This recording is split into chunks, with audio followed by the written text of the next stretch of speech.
Bertrand Tessier est avec nous pour Grace, la princesse déracinée, Grace Kelly, Grace de Monaco. Merci d'être avec nous sur ce plateau pour parler de ce personnage, cette personnalité qui a traversé le XXe siècle, qui a eu deux vies.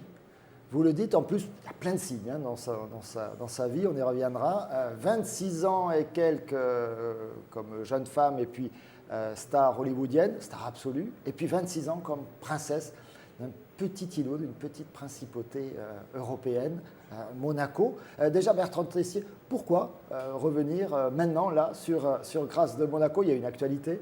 Il y a une actualité, c'est qu'il va bientôt y avoir un film d'Olivier Dahan qui va faire l'ouverture du Festival de Cannes avec Nicole Kidman dans le rôle de Grace Kelly, ce qui est un choix parfait parce que c'est vrai que Nicole Kidman elle a tout pour interpréter Grace Kelly et Grace de Monaco.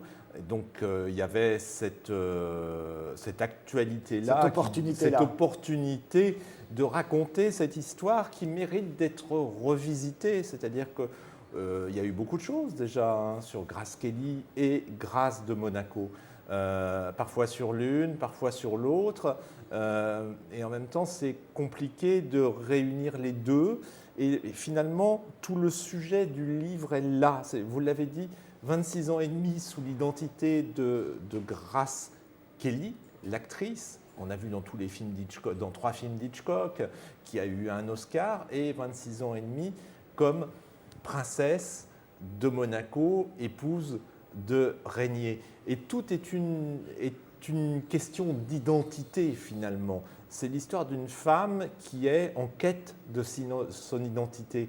Et ce qui est intéressant, c'est que les deux vies pourraient se compléter de manière harmonieuse. C'est généralement ce qui fait qu'on trouve un certain équilibre. Et là, les deux vies vont souvent se contredire.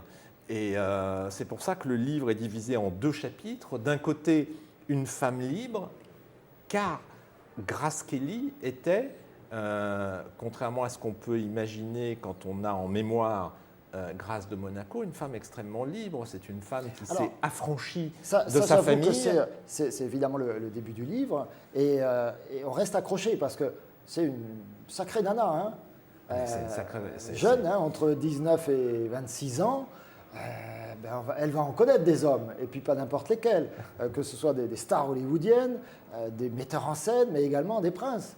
Elle est la compagne de l'Aga Khan, elle est la compagne du Shah d'Iran. Enfin, c'est un parcours amoureux inouï. Ah, mais c'est un parcours amoureux absolument exceptionnel, le parcours d'une séductrice, mais en même temps, c'est un vrai corps d'artichaut à cette époque-là, Grace Kelly. C'est-à-dire qu'elle est vraiment amoureuse. À chaque fois, elle est amoureuse. À chaque fois, elle est amoureuse. Elle se dit, c'est lui. Et à chaque fois, elle veut se marier parce qu'elle a l'idée du mariage en tête. Donc, à chaque fois, elle veut que ses parents, notamment, donnent leur approbation à ses aventures. Et à chaque fois, ils refusent. Ça va donner des rencontres absolument catastrophiques, que ce soit avec William Holden, grand acteur hollywoodien, ou avec le couturier Oleg Cassini. À chaque fois, ils vont être rejetés. Mais c'est une femme très très libre dans l'Amérique des années 50, Grace Kelly. C'est en cela qu'elle est extrêmement intéressante, et c'est en cela aussi que le passage à Grace de Monaco va être extrêmement compliqué pour elle, parce qu'elle va se retrouver sur le Rocher, ce petit confetti dans le sud de la France, qui est grand comme quand même la moitié de Central Park.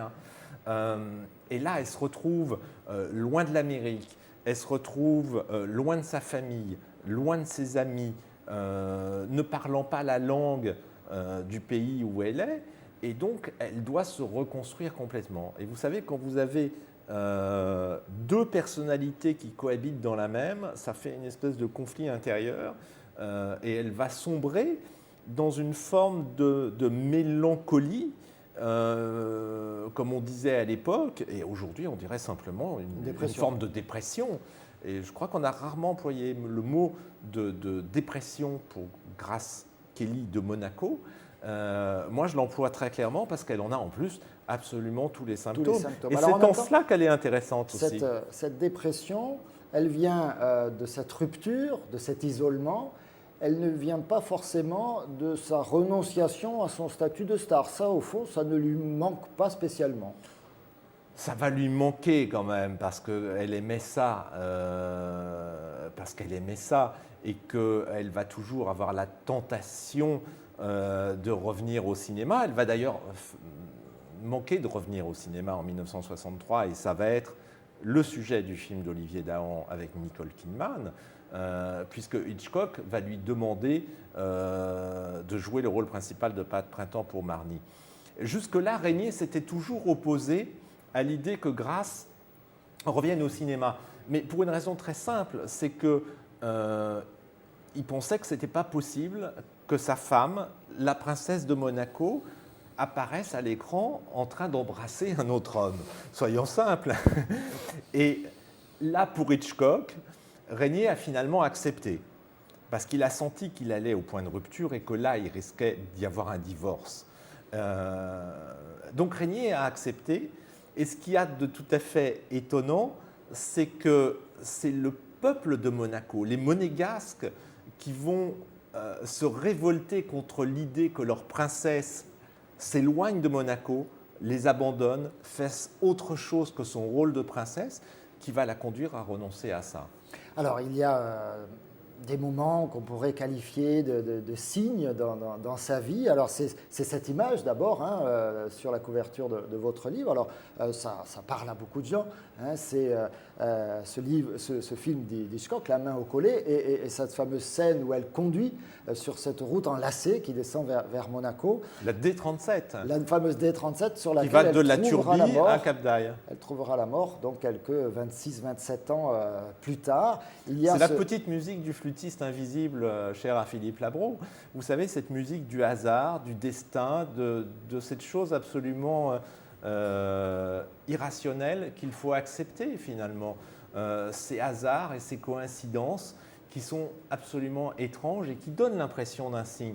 Mais il y a quand même des signes invraisemblables, absolument étonnants. C'est-à-dire qu'elle a dit à plusieurs amis, un jour, sur cette route, dans ce virage, il y aura un accident. Et c'est elle qui va avoir cet accident. Alors, avant que ça touche à sa fin, vous m'aviez dit, on n'insiste pas que là-dessus, mais il y a pas forcément une révélation dans votre livre, une confirmation évidente pour beaucoup. C'est évidemment elle qui conduisait la voiture ce jour-là, certainement pas sa fille. Oui, c'est absolument elle, et j'ai retrouvé le personnage clé de l'enquête de l'époque, le capitaine de gendarmerie qui a mené l'enquête, qui était capitaine de la gendarmerie à Menton, la brigade qui s'est occupée du dossier et qui vit aujourd'hui aux États-Unis. Et lorsque j'ai enquêté aux États-Unis pour en savoir plus sur Grasse, je suis allé le rencontrer et surtout il m'a confié les documents de l'enquête. Et là, il y a une chose qui est absolument claire quand on voit la photo de la voiture accidentée qui est dans le livre et qu'on voit pour la première fois, c'est qu'on comprend très bien que Stéphanie est sortie par la porte de gauche, c'est-à-dire la porte conducteur. Et c'est ce que tous les riverains vont raconter aux journalistes lorsqu'ils vont venir les interviewer après l'accident, ce qui est tout à fait normal. Et donc, si elle est sortie par la porte de gauche, la porte conducteur, il y a une déduction assez logique qu'elle conduisait. La chose, c'est quand on voit la photo, on comprend que la voiture allait écraser à moitié sur le toit et à moitié sur la porte droite. Elle ne pouvait évidemment pas sortir absolument pas possible de sortir par une autre porte. Et donc, Roger Bengzé, qui est l'enquêteur, lui, va faire vraiment un boulot d'enquête formidable. C'est que dès qu'il avance des rumeurs, et dès qu'il comprend qu'il se passe quelque chose, il va chercher des témoins. Et il va trouver un témoin qui l'a vu à la Turbie 10 minutes avant l'accident et qui était au volant, qui l'identifie clairement au volant, puisqu'elle s'est arrêtée sur le passage clouté, il l'a reconnue. Et il l'a saluée. Surtout qu'elle était reconnaissable. Elle était reconnaissable, surtout on la connaissait, puis on connaissait bien cette Rover, connaissait bien cette Rover immatriculée MC comme Monaco sur cette route. Donc c'est une nouvelle preuve. Il a aussi refait tout le parcours entre la Turbie et le moment où un camion va rattraper la voiture.